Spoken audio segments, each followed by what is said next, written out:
You know what it's like to be invisible? I mean really invisible? Not the kind where people pretend not to see you, but the kind where you genuinely don't exist in their world. That was me for 3 years. 3 long, brutal years, where every conversation at family gatherings ended with that look. You know the one I'm talking about. That mixture of pity and disappointment that says everything without saying anything at all.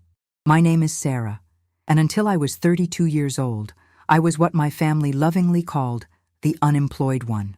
Every holiday dinner, every birthday party, every casual get-together, it was the same routine. My cousin Mark would talk about his latest promotion at the accounting firm. My sister Jennifer would brag about her new corner office. My brother-in-law would drone on about his construction contracts. And then there was me, sitting at the end of the table, picking at my food, waiting for someone to ask the question that made my stomach turn every single time. "So, Sarah, any luck with the job hunt?" I'd force a smile, push my food around my plate, and mumble something about keeping my options open or waiting for the right opportunity. But inside, I was dying. Because the truth was, I wasn't really unemployed. I was working harder than I'd ever worked in my life. I was building something that would change everything. But how do you explain that to people who measure success by the size of your paycheck and the prestige of your job title? Let me take you back to where this all started. It was October 2019, and I had just been laid off from my marketing job at a mid-sized company in downtown Chicago. You know how it goes. Budget cuts, downsizing, last hired, first fired. I wasn't devastated at first.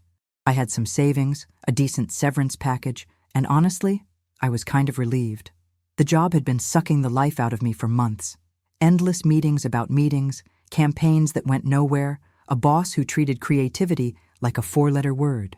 I figured I'd take a few weeks off, maybe travel a little, then jump back into the job market refreshed and ready.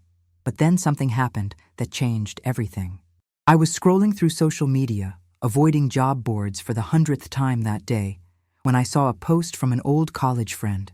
She was raving about this online course she'd taken about affiliate marketing. Now, I'd heard about affiliate marketing before, but I'd always dismissed it as one of those get-rich-quick schemes. You know, the kind of thing desperate people fall for when they're down on their luck. But something about her post caught my attention. She wasn't promising millions overnight or trying to sell me anything. She was just genuinely excited about learning something new. So I did what any curious person would do. I went down the rabbit hole. I started researching, reading articles, watching YouTube videos, diving deep into forums and communities. And the more I learned, the more fascinated I became. Here's what most people don't understand about affiliate marketing. It's not about slapping random links on a website and hoping for the best. It's about understanding people, solving problems, building trust, and creating real value. It's about finding products and services that genuinely help people and then connecting those people with solutions that improve their lives. When I realized that, everything clicked. I started my first website in November 2019. I chose a niche I was passionate about: sustainable living and eco-friendly products. I'd always been environmentally conscious, but I'd never found a way to make it part of my career. This felt like the perfect opportunity to combine my marketing skills with something I actually cared about. Those first few months were brutal. I was working 12, 14, sometimes 16 hours a day. I was writing articles, creating content, learning about SEO, building relationships with companies, optimizing conversion rates, analyzing data, and basically teaching myself an entirely new business from scratch. My savings were dwindling, and I was living off ramen noodles and cheap coffee. But here's the thing nobody talks about when they're struggling to build something from nothing. It's not just the financial pressure that gets to you. It's the isolation. It's the constant self-doubt. It's the voice in your head that whispers, maybe everyone else is right. Maybe you're just delusional. Maybe you should just give up and get a real job. And then came the family gatherings. Oh boy, the family gatherings. Picture this. Thanksgiving 2019, my aunt's house, the whole extended family squeezed around tables that were definitely too small for this many people. The conversation inevitably turned to work, as it always did. My cousin Mark had just gotten promoted to senior associate. My sister Jennifer was talking about her team's latest project. My brother-in-law was complaining about his employees, which somehow made him sound successful. And then Uncle Bob, bless his heart, turned to me with that concerned look that I'd learned to dread. "Sarah, honey, how's the job search going?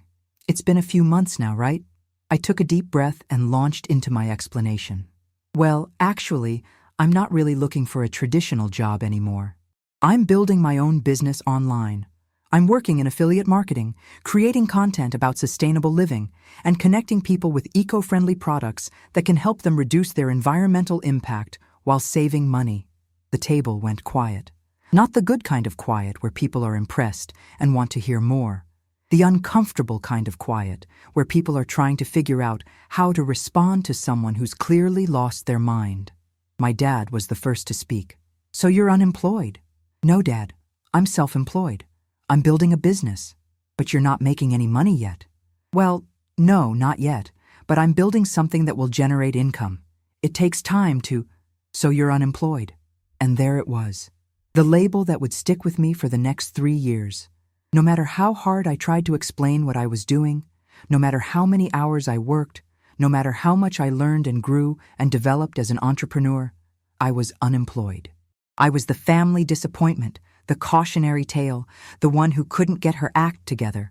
The worst part was, I started to believe it myself. When you hear something enough times, especially from people you love and respect, it starts to seep into your consciousness. Maybe I was just fooling myself. Maybe I was wasting my time. Maybe I should just swallow my pride and go back to applying for marketing jobs. But something kept me going. Maybe it was stubbornness. Maybe it was desperation. Maybe it was just pure faith in what I was building. Because despite what everyone else saw, I could see the progress. My website traffic was growing steadily. I was building relationships with readers who genuinely valued my content. I was learning skills that I never would have developed in a traditional job. I was becoming an expert in my field. By the end of 2020, I had made my first $1,000 in affiliate commissions. It took me over a year to reach that milestone, and I'll be honest with you, it felt incredible and terrifying at the same time. Incredible because it proved that what I was doing actually worked. Terrifying because I knew I still had a long way to go before I could consider this a real success. But here's what I learned during that first year that nobody tells you about building a business from scratch. The money is just the beginning. The real transformation happens in you. I wasn't the same person who got laid off in October 2019. I had developed skills I didn't even know existed. I could analyze data and spot trends that would have been invisible to me before. I could write content that actually connected with people and motivated them to take action. I could build relationships with companies and negotiate partnerships that benefited everyone involved. Most importantly, I had developed something that you can't put a price on: confidence. Not the fake-it-till-you-make-it kind of confidence, but the real, bone-deep knowledge that I could figure things out, solve problems, and create value in the world. But my family didn't see any of that. All they saw was someone who still didn't have a real job. The questions kept coming. The concerned looks kept multiplying, and the suggestions for job openings kept filling my inbox. My mom would call me every week with a new lead. "Sarah, Mrs. Patterson from church mentioned that her daughter's company is hiring marketing coordinators. Should I get you her number?" I appreciated the concern, I really did. But it was also exhausting. Every conversation became a referendum on my life choices. Every family gathering became an opportunity for someone to share their opinion about what I should be doing with my life. And the worst part was, I could see the frustration in their eyes.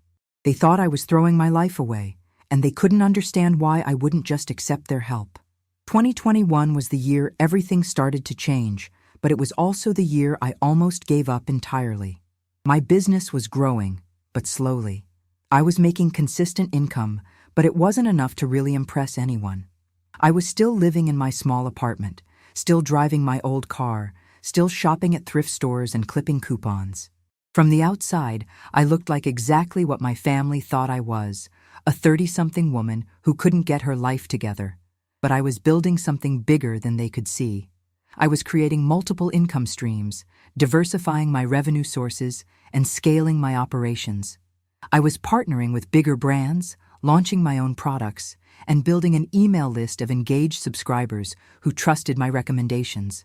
I was becoming a recognized expert in my field, getting invited to speak at conferences and contribute to major publications. None of that mattered to my family, though. What mattered was that I still couldn't afford to buy a house, still couldn't take expensive vacations, still couldn't play the game of keeping up with the Joneses that seemed to define success in their world. The breaking point came at Christmas 2021. We were all gathered at my parents' house, and my cousin Mark was showing off pictures from his recent trip to Europe. "The company sent me to London for a conference," he was saying, "and I decided to extend the trip and do some sightseeing. The hotel was incredible, right in the heart of the city. Everyone was oohing and ahhing over his photos, and I was genuinely happy for him.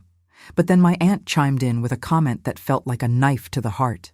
"It must be nice to have a job that takes you places," she said, glancing at me with that look I'd learned to recognize. "Some of us are still figuring out what we want to be when we grow up." The room went silent. I could feel everyone's eyes on me, waiting to see how I would respond. Part of me wanted to defend myself, to explain everything I was building, to show them the progress I was making. But another part of me was just tired. Tired of explaining, tired of defending, tired of being the family disappointment. So I just smiled and excused myself to the bathroom, where I sat on the closed toilet seat and cried. I cried for the loneliness, for the frustration, for the constant feeling that I was fighting an uphill battle that nobody understood. I cried for the version of myself that had believed in her dreams and wasn't sure she still did. But you know what? Sometimes you need to hit rock bottom to realize you're standing on solid ground. That night, sitting in my parents' bathroom, I made a decision. I was done trying to make other people understand what I was doing. I was done seeking validation from people who couldn't see the value in what I was building.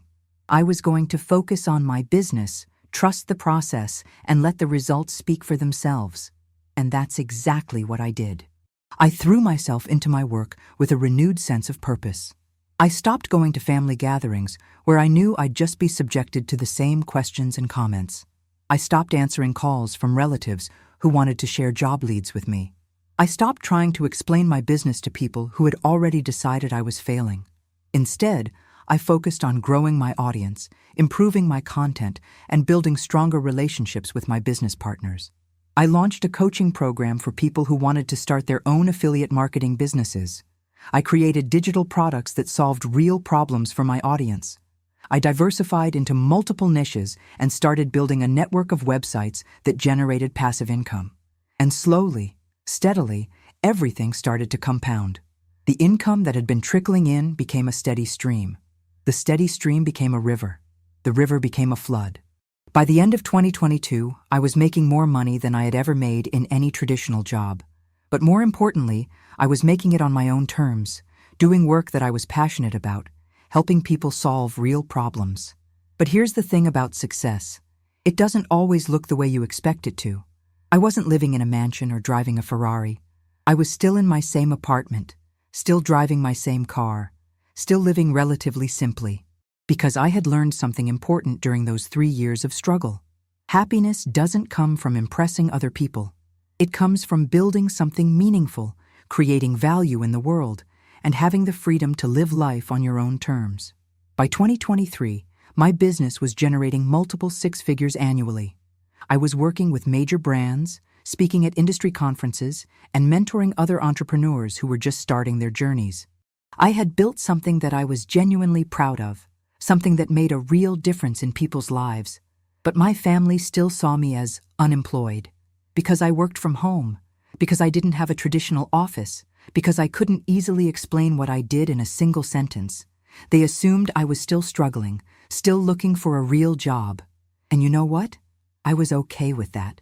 I had learned to measure success by my own standards, not by other people's expectations. I was financially secure, professionally fulfilled, and personally happy. What more could I ask for? But then something happened that changed everything. It was March 2024, and I was walking to my car after a business meeting downtown when I heard someone calling my name. I turned around to see my cousin Mark hurrying toward me, looking confused and excited at the same time. "Sarah, I thought that was you. What are you doing downtown?" I smiled and gestured toward the building behind me. "Just finished a meeting with a potential business partner. We're looking at launching a new sustainable product line together." He looked puzzled. "A business partner? What kind of business?" I gave him the short version of what I did, watching his expression change from confusion to surprise to something that might have been respect. "Wait," he said. "You're making real money doing this?" "Yeah, Mark, I'm making real money." "Like, enough to live on?" I laughed. "More than enough." He stood there for a moment, processing this information. "But you always said you were unemployed." "No," I corrected him gently. "You always said I was unemployed. I was always telling you I was building a business." That conversation was the beginning of a shift in how my family saw me. Word spread quickly through the family network, as it always does. Suddenly, people who had been offering me job leads were asking me for business advice. Relatives who had been giving me pitying looks were asking me to teach them about affiliate marketing. It was gratifying, but also a little sad, because the truth was, I was the same person I had always been. I was doing the same work I had been doing for years. The only thing that had changed was their perception of my success. When they thought I was struggling, they felt sorry for me. When they realized I was thriving, they wanted to learn from me. But the real transformation happened 6 months later, at my cousin's wedding. It was a big, fancy affair at a country club, the kind of event where everyone dresses up and tries to impress each other. I had been dreading it, honestly. Even though my family's perception of me had started to shift, I still felt like the outsider, the one who didn't quite fit in. I was standing at the bar, nursing a glass of wine and making small talk with a few relatives, when I heard a commotion near the entrance. People were whispering and pointing, and I could see heads turning toward the front of the room. Curious, I followed their gaze and saw what had captured everyone's attention. A black luxury sedan had pulled up to the entrance, and a uniformed driver was walking around to open the rear door. The whispers were getting louder now, everyone speculating about which VIP guest was making such a dramatic entrance. And then the driver opened the door and extended his hand to help someone out of the car. That someone was me. Wait, let me back up and explain what was really happening here, because I can see the confusion in your eyes. You're probably thinking, "Sarah, what are you talking about? You just said you were already at the wedding." Here's the thing. I wasn't arriving at the wedding. I was arriving at the wedding as someone completely different than who I had been when I left my apartment that morning. Let me explain.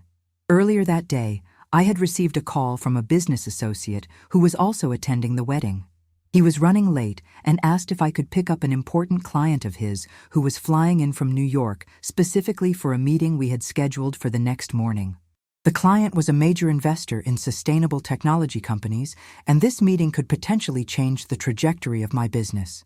The client's name was Richard Chen, and he was worth more money than I could comprehend.